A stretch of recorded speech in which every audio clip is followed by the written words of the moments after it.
A sarcastic teacher pointed to the janitor as a joke, never expecting what would happen next. When Lamar Dorsey, mop in hand, walked to the front of the class and calmly solved a complex calculus problem, the room fell silent. Who was this quiet man? What secrets did his past hold? One moment shattered assumptions and began a transformation the entire school would never forget. If you feel drawn in, make sure to subscribe, because tomorrow we have a story that will leave you speechless.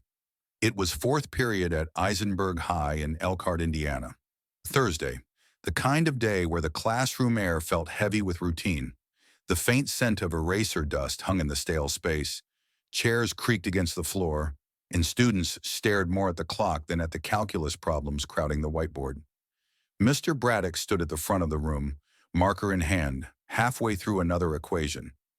He was the kind of teacher who moved too quickly through concepts and too sharply through students' patience.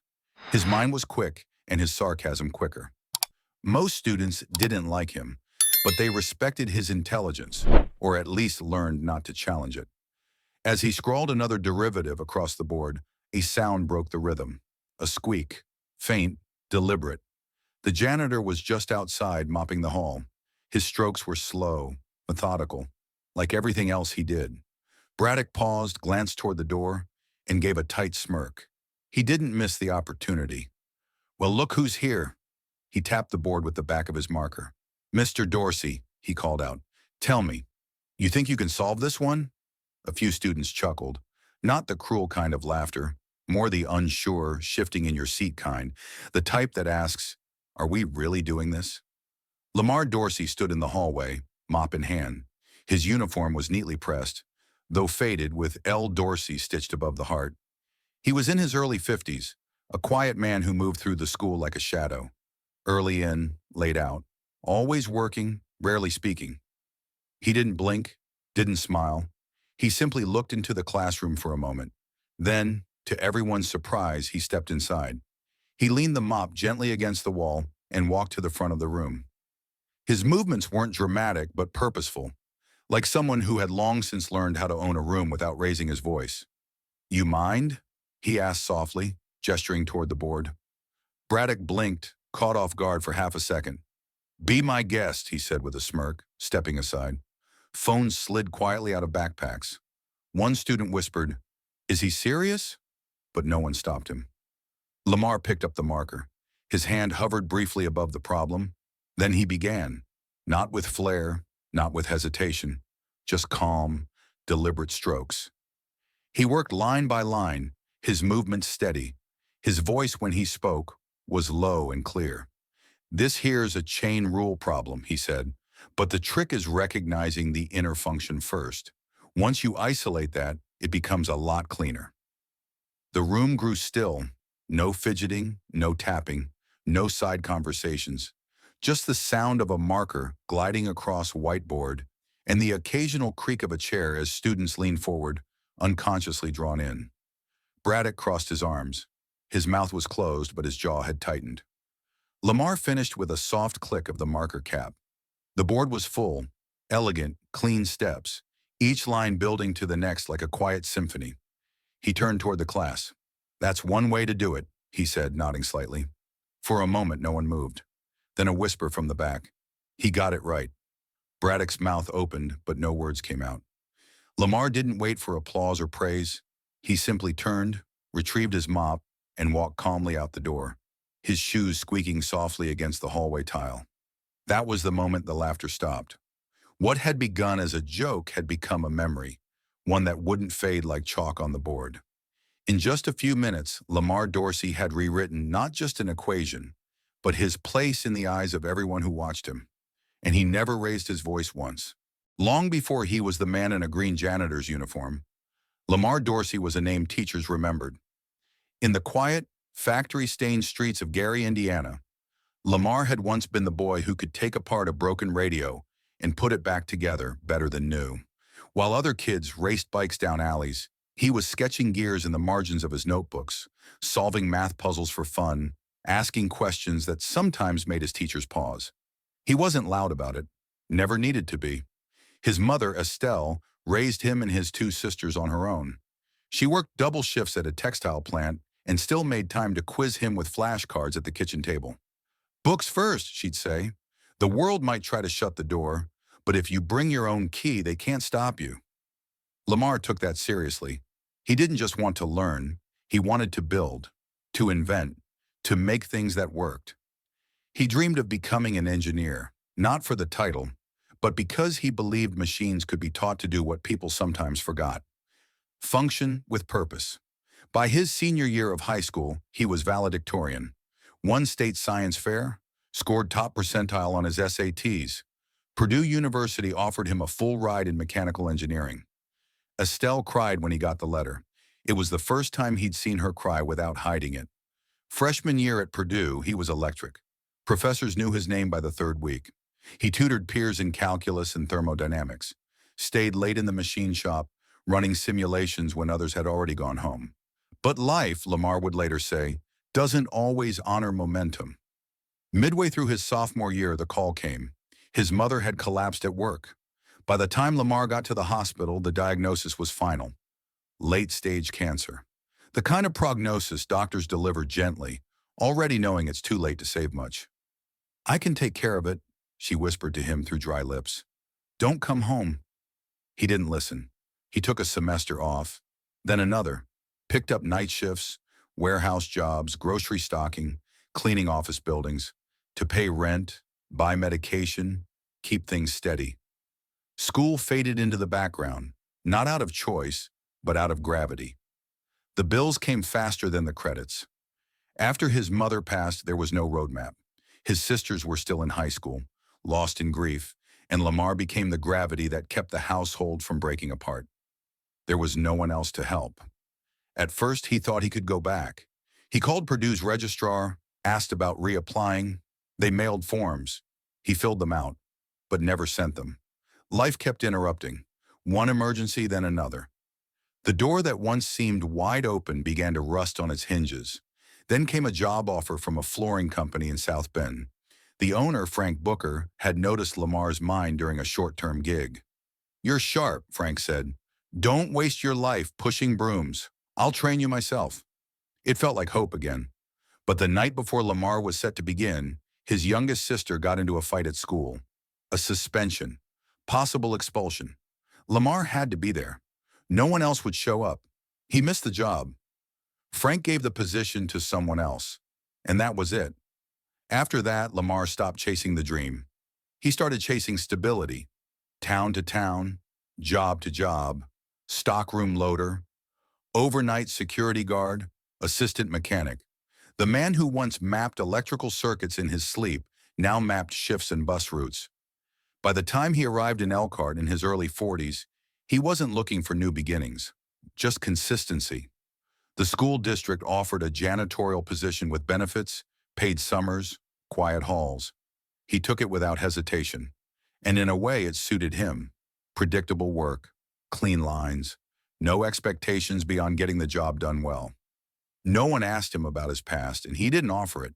But numbers had never left him. Sometimes on his lunch break, he'd pass a math classroom and pause at the open door. A formula on the board would catch his eye. His mind would fill in the next step before he even knew he'd read it. At night, he'd cook dinner, grilled fish, brown rice, carrots, and flip through an old engineering textbook tucked behind his cereal boxes, just to see if he still had it. He always did. He just didn't know if it still had a place in his world. Then came the moment. The day Braddock called him out, half mocking, half curious, and Lamar stepped into that classroom. It had been over a decade since he'd picked up a marker in front of others, but his hand didn't shake. His voice didn't falter. The board was just a board. The numbers were old friends. And as the students watched in stunned silence, Lamar felt something stir. Not pride, not vindication, just a quiet remembering of who he had been, of what he had once believed he could be. By the time the lunch bell rang the next day, Lamar Dorsey's name had made it to nearly every corner of Eisenberg High. Not shouted, not screamed, just passed softly, like a secret suddenly worth knowing. The video had done the rounds overnight.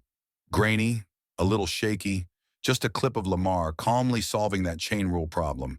His voice quiet, his movements exact.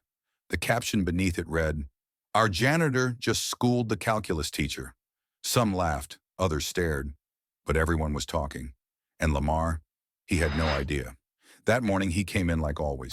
Coffee in a thermos, keys jingling on his belt, list in his hand. First stop, paper towel dispenser in the girls' restroom.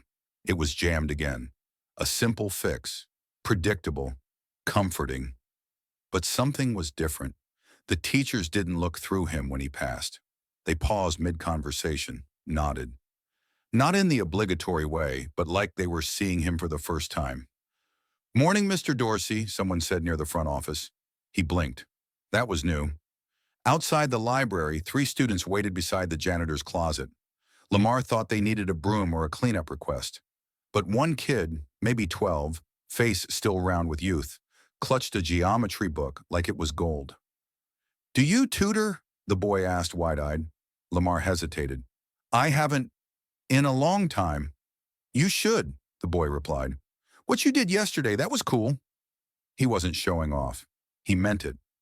Lamar chuckled, just once, deep and quiet, but it wasn't dismissive, just surprised. By Thursday there were more. Students would casually linger by the science wing, pretending to lean on lockers, hoping he'd pass by. One senior named Wes stopped him by the vending machines. "I tried solving that same problem from the video," he said, handing Lamar a folded paper. "Can you check it for me?" Lamar looked down at the sheet. The handwriting was neat. The steps were almost right.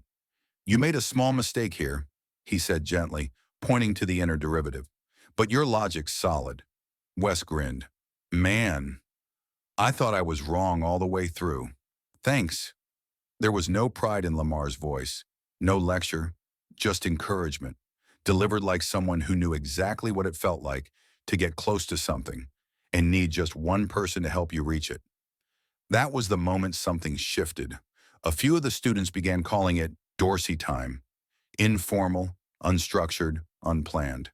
Just a few kids who'd find him during his breaks, between locker cleanups and faucet repairs, asking about integrals, linear equations, or the next test in trig. He never turned them away. He'd sit on the floor in the hallway with them, their books spread across the tile, his knees stiff from years of physical labor, but his mind sharp as ever. And he never told them what to think. He asked questions first, made them walk through the logic with him. If they stumbled, he didn't correct them right away. He let them double back. Let them find it. That was what they loved most. Not the answers. The way he made them believe they could find the answers themselves. Meanwhile, teachers started noticing. Ms. Lynn from physics leaned against a doorframe one afternoon, watching Lamar walk a sophomore through a complicated function. "You've got a gift," she told him later. "And I don't just mean with numbers." Lamar smiled, polite but cautious. Praise made him uncomfortable. It always had. But the students kept coming. One girl, Tasha, who'd always sat in the back of class, doodling in her notebook, now came to the library during lunch. She didn't ask questions at first, just listened. Then one day she raised her hand. "Can I try the next one?" She did. She nailed it. Even Mr. Braddock, though silent, had changed. He no longer cracked jokes at random. His tone was flatter, his posture tighter. But he didn't speak against Lamar. Not directly, just watched, quietly from the edge of the teacher's lounge, saying little. And still, Lamar never gloated. He arrived early, left late. He fixed the same doorknobs, cleaned the same sinks. But now as he passed in the hallway, students nodded. Some smiled. Some even said, "Thank you." And Lamar, he just kept walking. Not faster, not slower, just steady, like always. Because Lamar Dorsey hadn't asked for any of this. But sometimes the ripple doesn't start with the person making the waves. Sometimes it begins with the person who was always there, just waiting for someone else to see what they'd overlooked. The buzz around Lamar Dorsey didn't fade. If anything, it grew more quietly potent, like a candle flame refusing to be snuffed. By the second week, Dorsey's sessions had become an unofficial part of Eisenberg High's after-school routine. No one put it on a schedule. No one made an announcement. But students showed up anyway, armed with algebra problems, calculus questions, or just notebooks filled with scribbled confusion. Lamar greeted them all the same way, with quiet patience and a seat beside him, not across from him. But while the students leaned in, others leaned away. Mr. Braddock, once the untouchable calculus authority, had gone quiet. His jokes were fewer, his temper shorter. When Lamar's name came up in the teacher's lounge, Braddock shifted the subject or simply walked out. He didn't say anything outright, but silence has its own kind of bite. And then there were the parents. Most had nothing but praise, comments passed along through their children or during casual parent-teacher conferences. But one email landed in Principal Everett's inbox late on a Thursday afternoon. No name, no signature, just a typed message and a thinly veiled question. Is it appropriate for a janitor, someone not certified, to tutor students in an academic setting? Everett read it twice, then deleted it without reply. But he knew better than to assume the question wasn't shared quietly by others. That's the way resistance often shows up, not with shouting, but with suggestion, with side glances and cautious language, dressed up as concern. He didn't tell Lamar. Instead, he called him into the office the following morning with something else in mind. "I've got a proposal," Everett said, folding his hands. "It's from the board. They want to know if you'd consider formalizing what you're doing. Small tutoring program, after school, paid time." Lamar stood in the doorway, still in his uniform. His gloves were tucked in his back pocket, dust from the cafeteria floor still clinging to his work boots. "I'm not a teacher," he said. Everett nodded. "You are to them." Lamar didn't answer right away. He glanced at the clock on the wall, like it reminded him he still had a sink to fix in the boys' locker room. "I'll think about it." And he did. That night, he pulled out the old cardboard box from under his bed, the one with his Purdue transcripts, a faded university sweatshirt, and a photo of him and his mother on orientation day. He didn't open it often, but now he looked at it for a long time. Meanwhile, the school kept shifting. In the library, a bulletin board labeled Dorsey's Corner started collecting Post-it notes, student thank yous, math jokes, even one drawing of Lamar with a cape made of equations. He chuckled when he saw it. Not everything was cheerful. The tension in Mr. Braddock's classroom still lingered. Students had grown less engaged, not because Braddock was a bad teacher, but because his sharpness now felt less like confidence and more like control. And in the wake of Lamar's quiet rise, that control had started to erode. One Monday during a tutoring session, Lamar was explaining integrals to a group of students when he noticed someone standing nearby, arms crossed, silent. Braddock. He hadn't said a word since the day Lamar had solved his equation, hadn't made eye contact, hadn't even acknowledged the shift happening all around him. Now he stood there like a man deciding whether to walk through a door or turn back around. Lamar didn't flinch. "You mind if I sit in?" Braddock asked at last. The room stilled. One student dropped her pencil. Lamar looked up, his face unreadable. "Long as you don't mind learning something," he said softly, gesturing to the open chair beside him. The students laughed, not mockingly, but with relief. The moment had softened something tight in the air. Braddock smirked, and for once it wasn't mean. He sat down. He didn't say much that day, just listened, asked a quiet question once, nodded when Lamar answered. It wasn't a transformation, not yet, but it was a start. Later that afternoon, Principal Everett caught Lamar in the hallway. "Heard you had company in the session today." Lamar shrugged, wiping his hands on a towel. "Yeah, guess he was curious." Everett smiled. Or maybe he was ready to stop pretending. Lamar didn't answer. He rarely did when the words didn't need to be said. But later that night, he wrote something new on a blank page in his notebook. Not for students, not for work, just for himself. Sometimes the hardest minds to reach aren't the kids. It's the ones who forgot what it means to wonder. And then he closed the notebook, set it on the nightstand, and let the quiet take its place again. By spring, the Dorsey sessions had found their rhythm. Every Tuesday and Thursday after the final bell, a quiet corner of the Eisenberg High Library came to life. Not with noise, but with focus. Backpacks unzipped, notebooks opened, pencils scratched across paper as Lamar Dorsey sat cross-legged on the floor or leaned beside a table, guiding students through math problems that once felt like barriers. It was never flashy. There were no announcements, no flyers, no rewards. But the room was full, not just with equations, but with something weightier: trust. Students who had once dreaded math now stayed late just to solve one more problem. They didn't come for grades. They came because someone believed they could understand and made them believe it too. Lamar didn't raise his voice. He didn't stand at the front. He asked questions before answering them. He listened more than he spoke. And when a student got something wrong, he never corrected them with shame, only with curiosity. "Why'd you go that way?" or he'd ask. And just like that, the door would open. One freshman, Isaiah, who had nearly failed algebra the semester before, now explained factoring to his younger cousin on weekends.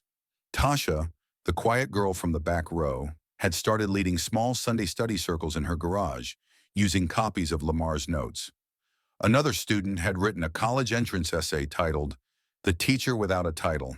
It spread in quiet waves.